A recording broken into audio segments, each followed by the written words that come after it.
Halo, Assalamualaikum. Apa kabar teman-teman Derkar Vlog? Hari ini gue akan ngebuat sebuah video tips tentang bagaimana perawatan mobil setelah kita off-road lewat kubangan lumpur atau genangan air. Nah, di belakang gue, ini sekarang udah ada Jimny baru JB74 yang teman-teman pasti juga banyak yang tahu kemarin digunakan oleh Om Fitra untuk off-road di JSI. Gue senang banget nonton video itu karena pertama, Om Fitra semakin mengenalkan lagi tentang dunia off-road ke masyarakat umum. Yang kedua, videonya seru banget karena Jimny ini ngelewatin kubangan lumpur dan itu lumpurnya lumayan susah ya buat dilewatin. Setidaknya untuk ukuran pakai mobil standar itu emang belum tentu sekali lewat tuh bisa berhasil. Tapi Om Fitra dengan Jimny ini setelah berkali-kali nyoba akhirnya bisa lewat juga. Nah, satu hal yang menarik adalah teman-teman setelah itu juga banyak yang menanyakan gimana nih cara perawatannya nih kalau kita habis ngubang seperti itu. Dan karena Jimny sekarang ada di samping gua, jadi yaudah kenapa nggak coba kita bikin sedikit informasi atau tipsnya apa aja nih yang perlu dicek setelah kita ngubang. Tapi yang perlu diingat, ini tidak hanya untuk Jimny baru teman-teman, jadi berlaku juga untuk kendaraan 4x4 lainnya ya.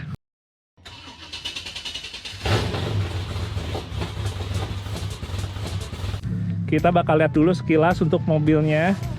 Ini sejauh ini sih gue lihat udah nggak ada sisa lumpur dari kemarin ya pas Om Fitra off-road. Benar-benar udah bersih semua dari mulai eksteriornya sampai ke bagian interior. Nah, teman-teman kan juga tahu kan kemarin tuh di bagian karpet dasarnya sampai udah bener-bener apa ya masuk semuanya. Tapi sekarang udah bersih lagi. Ya ini sih kalau debuan ini emang karena off-road hari ini ya, bukan karena Om Fitra kemarin. Nah, tapi teman-teman, sebelum gue sharing untuk maintenance-nya habis kita off-road ngelumpur, gue pengen sedikit sharing dulu tentang tips melewati genangan banjir. Ini berarti harian ya di jalan raya. Karena mungkin juga ada beberapa hal yang berkaitan. Apa aja itu? Kita cek ya satu-satu. Pertama kita akan ngomongin knalpot teman-teman. Jadi knalpot ini adalah salah satu hal yang orang sering nanyain ya kalau berkaitan sama banjir. Wah, knalpotnya kurang tinggi nih, takutnya masuk air. Itu salah satu pernyataan yang sering kita dengar. Jadi teman-teman, untuk knalpot ini sebenarnya kalau untuk mobil ya, selama mesinnya itu nyala, knalpot ini relatif aman. Nggak takut air masuk? Nggak. Kalau mobil, tekanan gas buangnya itu cukup besar untuk ngebuat si air banjir itu nggak masuk ke dalam. Mungkin lain ceritanya kalau di motor ya. Tapi kalau untuk di mobil, relatif aman. Jadi kalau urusan banjir, bukan masalah knalpot yang mesti kita tinggiin. Tapi justru kita harus mikirin posisi air intake. Kita coba lihat ya. Ya, jadi ini yang harus kita pikirin teman-teman untuk air intake. Kayak misalnya contohnya kalau di Jimny ini, ngambil udaranya dari sini ya. Nah, persis dari sini nih. Kemarin kalau teman-teman lihat di vlog Om Fitra, itu ini dicopot dulu untuk diarahin ke belakang. Kenapa? Karena kalau lagi kelintasin genangan air gitu, itu kan air kan datang dari depan sini, masuk ke dalam. Kalau posisi sini, ini rentan water hammer. Water hammer pasti udah tahu ya, water hammer itu adalah gejala si air kesedot masuk ke dalam mesin yang mengakibatkan ya kerusakan mesin. Jadi kalau kayak kemarin Om Fitra, ini dipindahin ke sini. Yang penting dia arah nyedotnya nggak searah sama si laju air tersebut. Jadi kalau kita ngomongin untuk harian, ini harus kita pikirin teman-teman. Si air intake mobil tuh beda-beda. Ada yang posisinya tinggi, ada juga yang posisinya rendah. Kalau yang posisinya tinggi relatif aman, tapi kalau yang rendah itu yang lebih rentan ke sedot air. Kalau di mobil off-road ada juga yang bisa alternatifnya itu pakai snorkel ya. Jadi snorkel itu gunanya untuk memperpanjang si saluran untuk ngambil udaranya.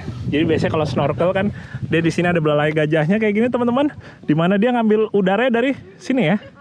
Jadi panjang tinggi di atas sini, sehingga kalau mesin sampai kerendam air segini, dia nggak akan masalah ya, karena ngambil udaranya di atas sini, lebih tinggi lagi posisinya. Jadi itu dia untuk air intake. Berikutnya kita akan ngebahas untuk transmisi. Kalau teman-teman pakai mobil yang transmisinya matic, itu kita bisa pakai ke mode 1 apa L ya. Kalau di manual seperti ini, kita saat melewati genangan banjir atau kubangan lumpur gitu ya, kita baiknya pakai 1. Kenapa pakai 1? Karena kalau kita lewatin genangan air misalnya ya, Apalagi kalau semakin dalam, beban mobil tuh akan semakin berat. Dan biasanya kalau misalnya kita pakai gigi 2 atau malah lebih tinggi lagi gigi 3, yang ada mesinnya nggak kuat, akhirnya mati. Jadi paling aman pakai gigi 1 dan RPM-nya nggak usah terlalu tinggi-tinggi ya. Kalau menurut gua, RPM yang terlalu tinggi malah berbahaya untuk mesin, karena sedotan si air intake-nya itu makin kencang kalau RPM makin tinggi. Dan biasanya kalau misalnya kita RPM terlalu tinggi juga, di balik ruang mesin ini, di balik kap mesin, itu airnya tuh udah riaknya, ombaknya udah terlalu kacau gitu ya. Jadi malah lebih berpotensi dia nyiprat kemana-mana. Jadi kita pakai gigi 1, RPM-nya bisa di set dari misalnya sekitar 2000 atau 3000-an. Itu mungkin yang menurut gua paling aman. Kalau untuk yang pakai manual, itu kan berarti ada kopling ya teman-teman. Kopling ini adalah salah satu yang rentan kemasukan air.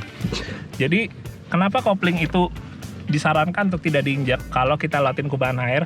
Karena saat kita nginjak kopling itu, potensi untuk si air banjir itu masuk ke dalam gearbox ya, masuk ke dalam transmisi itu sangat besar.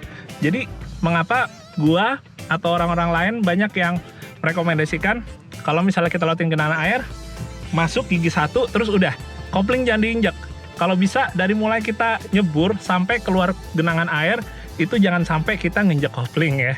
Nah sekarang gimana ceritanya kalau misalnya di tengah jalan macet gitu berhenti, sementara pakai manual?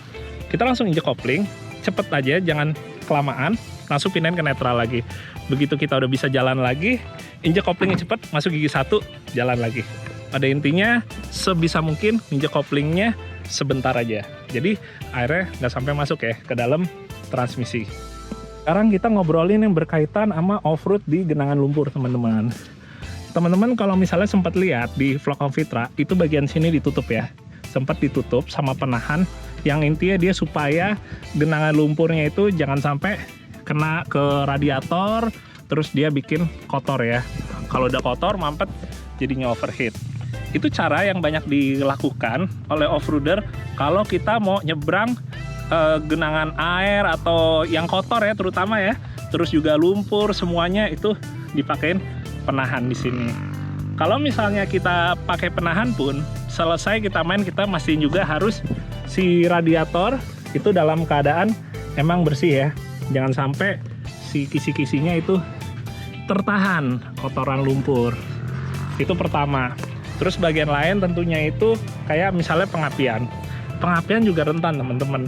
Jadi emang ada baiknya kita ngomongin untuk pengapian, busi semuanya kita pastiin kondisinya udah kembali kering lagi. Terus juga untuk air intake-nya tadi tetap masih kita buka lagi. Kita lihat filter udaranya basah apa enggak, kotor apa enggak. Karena walaupun terkadang kita udah diarahin yang aman si intake-nya, masih ada kemungkinan juga si filter udaranya ini jadi kotor. Jadi tetap harus dicek. Terus ngomongin untuk rem, jadi kalau kita habis latihan genangan banjir atau kubangan lumpur, biasain dulu setelah keluar dari situ, remnya itu kita keringkan.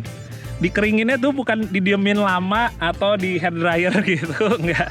Dikeringinnya itu dengan cara kita melakukan pengereman kecil gitu ya. Jadi gas, rem, lepas, rem lagi, gas lagi, rem lagi, sampai dia benar-benar kerasa kesetnya kembali normal lagi seperti sebelum mulai masuk kubangan. Jadi maintenance-nya relatif lebih gampang.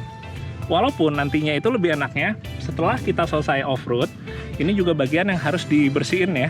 Semakin kita ngerasa off-road kita tadi kayaknya kotor banget, lewatin kali-kali yang kotor apa segala macem, enak remnya dibuka lagi, bannya buka, dibersihin lagi ya pakai brake cleaner. Berikutnya untuk interior. Kayak teman-teman lihat di mobil ini di vlog Om Fitra, itu pas masuk kubangan dia langsung airnya pada masuk ke sini ya. Itu karena dia nggak ada karet untuk drainasenya. Ini kita langsung cek ke bawah. Nah, ini dia. Ini mestinya ada karet nih di sini nih. Itu yang bikin kemarin itu pas genangannya naik, dia akhirnya masuk ke dalam interior. Sementara kalau yang di kiri, nggak tahu deh masih ada atau nggak. Kayaknya masih ada deh. Kita lihat ya. Kita lihat yang kiri. Nah, masih ada teman-teman. Itu dia. Karet warna hitam. Akhirnya ketahuan juga. Ternyata emang mobil ini karet sebelah kanannya udah nggak ada ya. ya itu dia yang mesti diperhatiin juga. Oke, sekarang yang terakhir yaitu bagian kaki-kaki. Dan menurut gue ini salah satu hal yang juga krusial, yaitu pada oli gardan lebih tepatnya. Kita lihat ya teman-teman.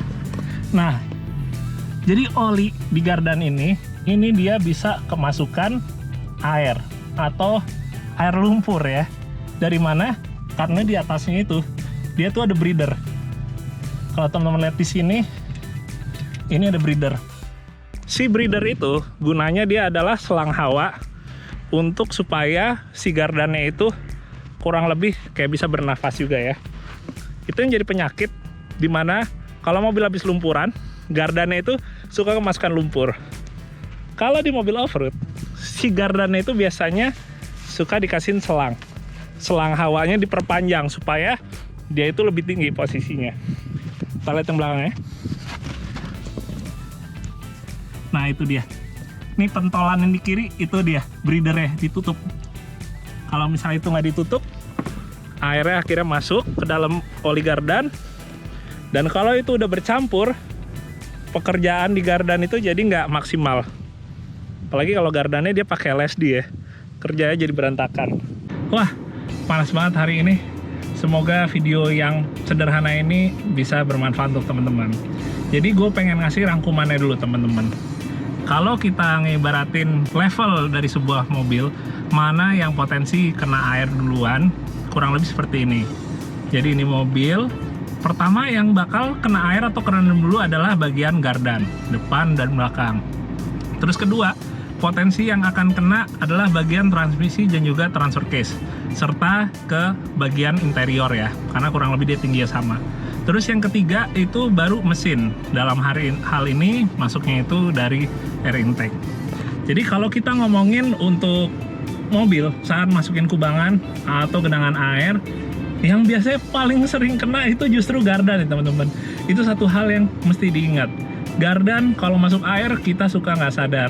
Jadi ada baiknya kita habis off-road lewatin sungai, lewatin kubangan lumpur, setelah itu kita cek gardannya. Kalau misalnya dia kecampur sama air, biasanya warna olinya jadi kayak kopi susu. Kurang lebih sih seperti itu patokannya. Oke teman-teman, gue mau balik dulu. Udah lumayan capek hari ini. Kebetulan hari ini syuting beberapa episode sekalian. Jadi ya, semoga tetap bisa bermanfaat. Terima kasih yang udah nonton ya. Kalian bisa kasih jempol ke atas kalau suka dengan video ini. Dan subscribe kalau kalian pengen lihat lagi video seperti ini di channel Digilogi. Oke, sehat-sehat. Dadah. Assalamualaikum.